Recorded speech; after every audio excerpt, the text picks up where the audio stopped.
नमस्कार प्रिय दर्शकों, हाजिर हूं मैं जन्म कुंडली अध्ययन करने के लिए। एक जन्म कुंडली लेकर आप सबके सम्मुख उपस्थित हुआ हूं। यह जन्म कुंडली है अनिल वास्कर जी की।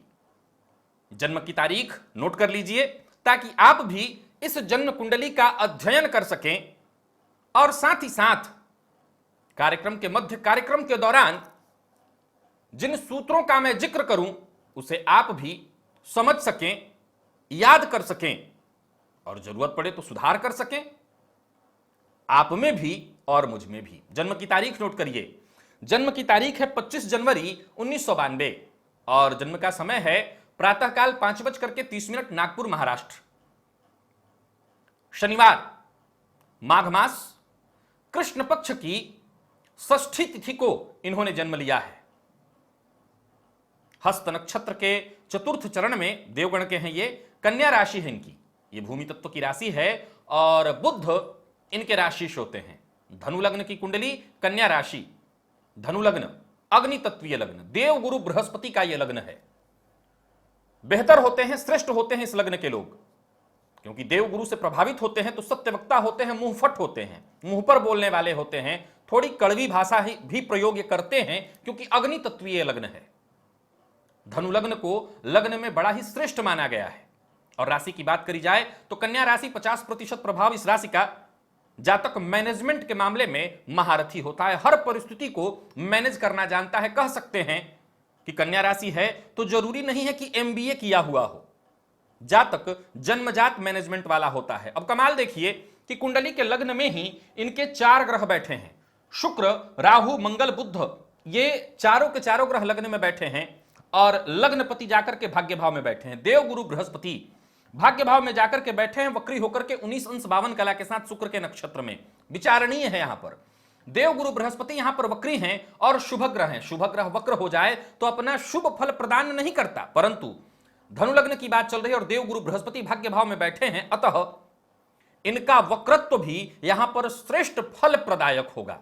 यानी देव गुरु बृहस्पति भाग्य भाव में बैठ करके अत्यंत श्रेष्ठ और शुभ फल प्रदान करेंगे। जातक की शिक्षा पूर्ण कराएंगे और साथ ही साथ जातक को संतान इत्यादि का सुख देंगे, जातक को बुद्धिमान बनाएंगे, इसमें कहीं कोई संशय नहीं। ये सब कुछ देव गुरु बृहस्पति करेंगे। ये वक्री गुरु अत्यंत श्रेष्ठ और शुभ फल प्रदायक बने। अब आइए पुनः एक बार लग्न में। किसी भी व्यक्ति के जीवन काल में उसके ऊपर सबसे ज्यादा प्रभाव उसके लग्न का होता है, व्यक्तित्व। अब व्यक्तित्व में अगर बहुत सारे ग्रह आकर के बैठ जाएं, जैसे कि यहां पर, तो क्या होगा?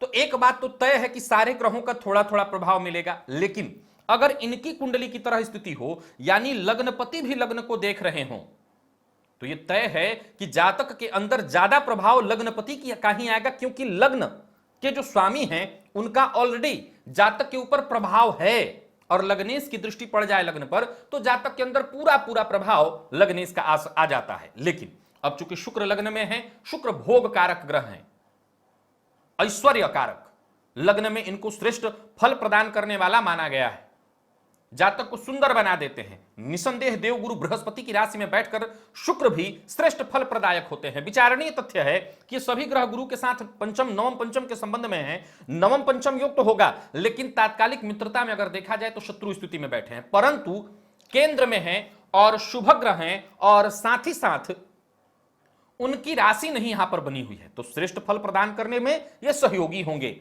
बात आ जाती है राहु की। कल ही मैंने बताया था कि राहु धनु राशि में अगर लग्न में बैठे हों, निसंदेह कष्ट देते हैं, लेकिन ऐसा जातक अगर दूसरों को भी राय दे तो गलत राय नहीं देता, अपने से प्रयत्न करता है सही राय देने का। वहीं कुंडली में मंगल का लग्न में होना, और मंगल स्वडबल में सबसे बली हैं, और इस कुंडली में अगर देखा जाए तो वो पंचमपति होकर के जाकर के लग्न में बैठे हैं, केंद्र त्रिकोण राजयोग बनाकर के गुरु की राशि में अत्यंत श्रेष्ठ और शुभ फल प्रदायक। अब यहां पर गुरु की राशि में बैठे ये मंगल ही कहीं ना कहीं इस कुंडली के सर्वाधिक योग कारक ग्रह और मुख्य ग्रह बनेंगे। नोट करिए, मैं मुख्य ग्रह की बात कर रहा हूं, मुख्य ग्रह बनेंगे।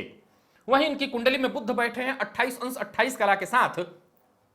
केंद्राधिपति दोष इनके लिए कहा जाएगा, लेकिन लग्न में ये दिग्बली हो जाते हैं। नोट करिएगा, हमेशा याद रखिए कि जब कुंडली में कोई दुर्योग बन रहा हो और उसी दुर्योग के ऊपर कई सारे योग बन जा रहे हो, तो पलड़ा देखना चाहिए कि कौन सा भारी हो रहा है। 28 अंश 28 कला बुध मृत अवस्था में है, बना केंद्राधिपति दोष, लेकिन विचारणीय तथ्य है कि यह बुध नौमांश में भी धनुराशि में बैठे हैं, वर्गोत्तमी हुए, और ये सूर्य के नक्षत्र में यहां पर आकर के बैठे हुए हैं इस कुंडली में, लग्न में दिग्बली होकर के, तो दिग्बली हुए और वर्गोत्तमी भी। फलस्वरूप बुध, मैंने हमेशा से एक बात समझाया आप लोगों को कि ग्रह का मृत होना इस बात की सूचना है कि यह तत्व जातक के अंदर कम पाया जाएगा, तत्वतः यह चीज जातक के अंदर कम होगा। लेकिन इसका यह मतलब नहीं है कि जातक के ऊपर इस ग्रह का प्रभाव ही नहीं होगा, प्रभाव विहीन हो जाएगा। ऐसा नहीं कह सकते कि जातक की वाणी होगी ही नहीं, निस्संदेह होगी। कई बार जातक अभिव्यक्ति में कमी महसूस करेगा, कई बार जब वो कुछ कहना चाहता हो, बताना चाहता हो, अभिव्यक्त करना चाहता हो, उसमें कमी महसूस करेगा। लेकिन चूंकि धनु लग्न है और देवगुरु का लग्न है और गुरु की दृष्टि है, तो गुरु उस कमी को पूरा करने का प्रयत्न करेंगे। वहीं इनकी कुंडली के द्वितीय भाव पर अगर आप नजर डालें तो सूर्य और शनि की युति, कुंडली का जो द्वितीय भाव है इससे नेत्र का विचार करते हैं, पुरुष की कुंडली है और द्वितीय भाव में सूर्य बैठे हुए हैं, तो ये दाहिनी आंख से संबंधित परेशानियों को भी जन्म दिला देते हैं। यहां विचारणीय तथ्य कि सूर्य शनि की युति है, धन भाव में धनेश बैठे हैं, बहुत बढ़िया, जातक को धन प्रदान कराएंगे, धन देंगे, धन संचय भी करवाएंगे। लेकिन समस्या खड़ी हो जाती है, सूर्य शनि जब साथ होते हैं तो जातक के पिता के साथ संबंधों को ये कमजोर कराने लगते हैं, जातक के पिता के साथ संबंध कमजोर हो जाता है और कई बार तो जातक को जातक के पिता से सुख भी कम मिलता है।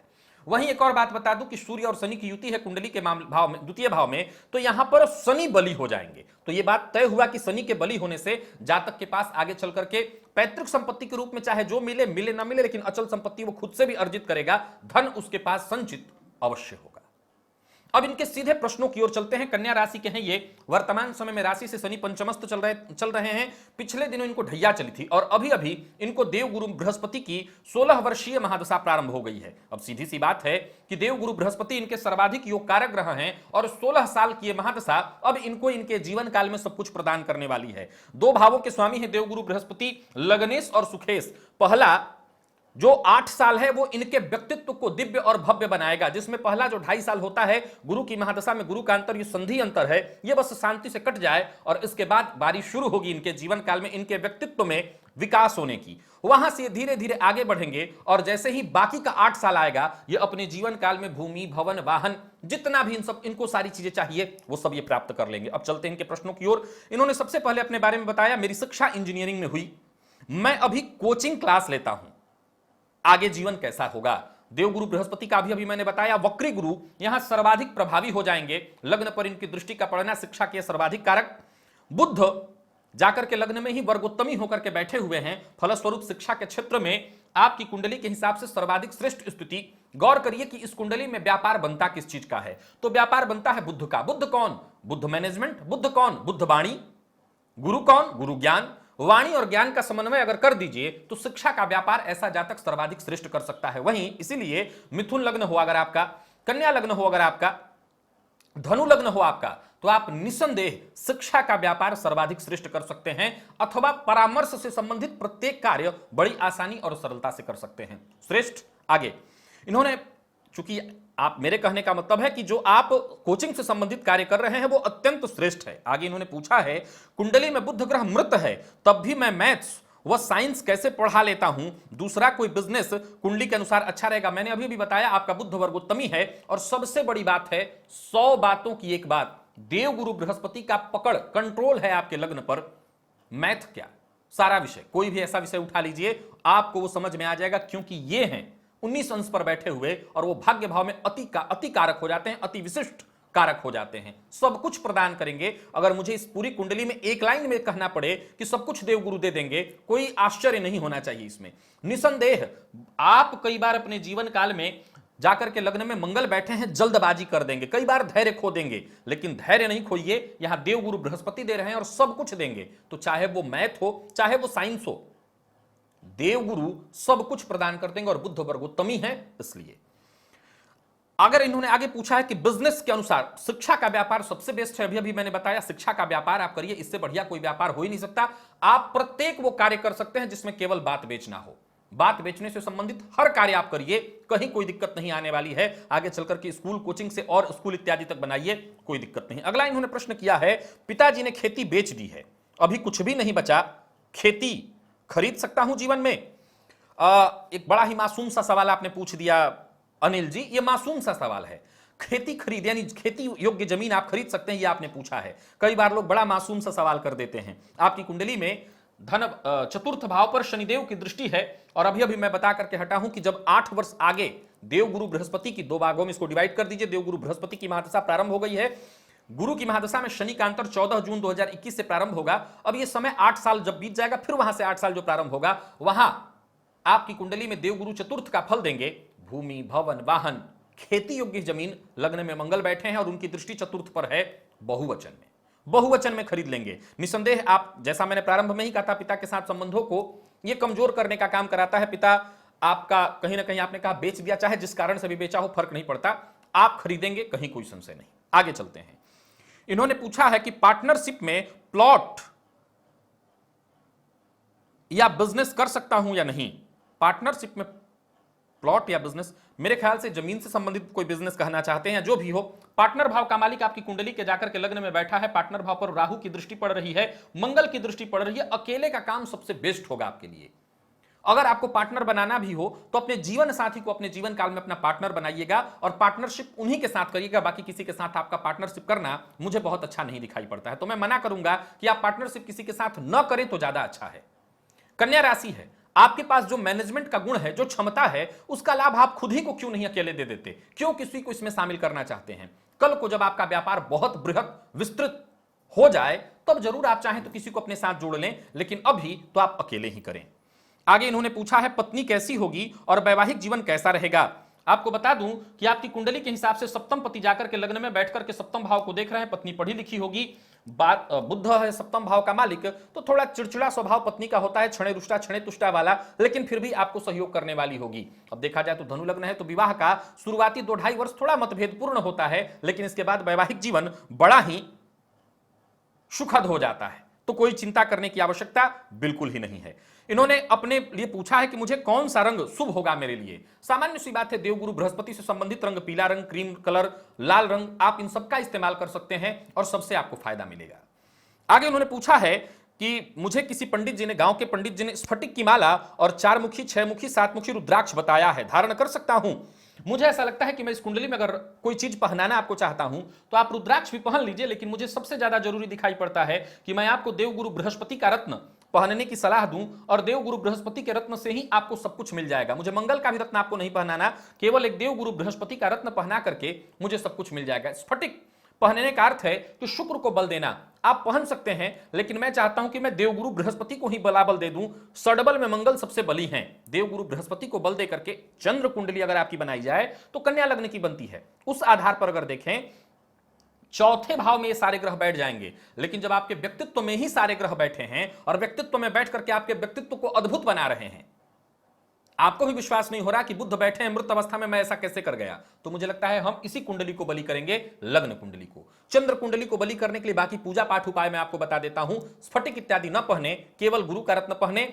आगे चल करके भविष्य में जब आपको लगेगा कि मुझे मेरे क्रोध पर अब नियंत्रण है, मैं बहुत ज्यादा क्रोध नहीं करता, व्यय पर मेरे नियंत्रण है, तो मैं मूंगा पहनने की भी सलाह आपको दूंगा। लेकिन अभी केवल एकमात्र रत्न देवगुरु बृहस्पति का रत्न पुखराज, आज अभी तुरंत का जितना आप अच्छा खरीद सकते हो पहन लीजिए। ये 4, 6, 8 जितना आप रुद्राक्ष 4, 6, 7 मुखी रुद्राक्ष में जो पैसा लगाएंगे, वो सारा पैसा आप इसमें लगा करके पुखराज पहनिए। इन्होंने आगे पूछा है सप्ताह में कौन से दिन उपवास रखना लाभदायी है।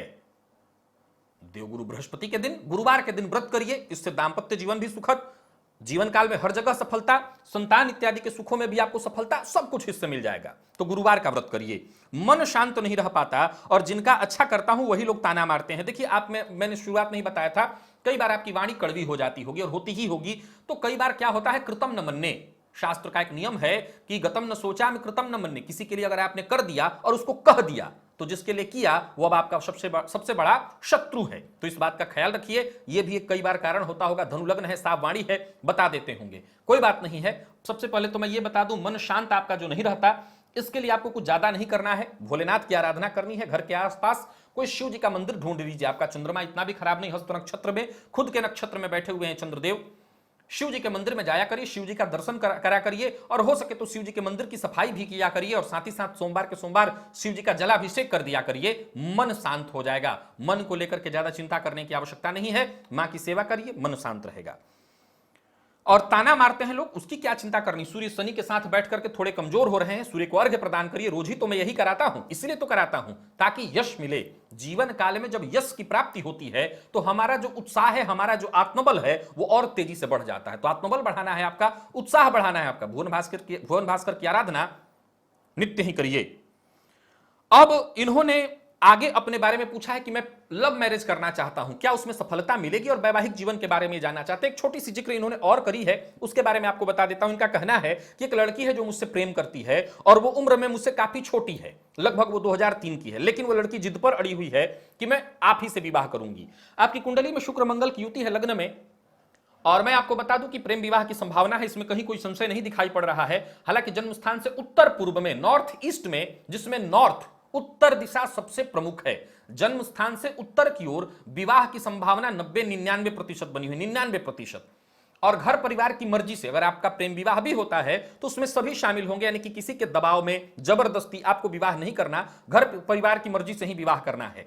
वैवाहिक जीवन कैसा होगा? आप जन्म लग्न से मांगलिक हैं, उग्रता है थोड़ी सी आपके अंदर, आपकी पत्नी का स्वभाव भी कुछ ऐसा ही होगा। वैवाहिक जीवन मुझे कतई कोई खराबी नहीं इसमें दिखाई पड़ रही है, वैवाहिक जीवन आपका बड़ा ही सुखद रहेगा। शुरुआती कुछ दिनों में थोड़ी परेशानी होगी, लेकिन बाद में सब कुछ ठीक हो जाएगा, क्योंकि नौमांस भी अगर आपका देखा जाए तो वहां भी मैं आपको देख रहा हूं कि मंगल लग्न में बैठ करके आपको थोड़ा उग्र स्वभाव के बना रहे हैं, परंतु बुध वर्गोत्तमी है और वहां मैं देख रहा हूं कि दाम्पत्य को वो कोई समस्या नहीं होने देंगे। सो आप निश्चिंत होइए, पत्नी का आपके जीवन काल में आगमन हो जाए, इसके बाद विकास और ज्यादा होगा। मैं ये तो नहीं कहता कि ये सूत्र यहां पर लागू करिए ही करिए, लेकिन सप्तम पति बुध है तो कई बार कम उम्र की पत्नी भी आए तो कोई बहुत बड़ा आश्चर्य नहीं है। तो बाकी सब कुछ ठीक ठाक है, लड़की के परिवार वाले भी तैयार हैं, राजी खुशी, क्योंकि इस कुंडली में सबकी मर्जी से विवाह हो रहा है।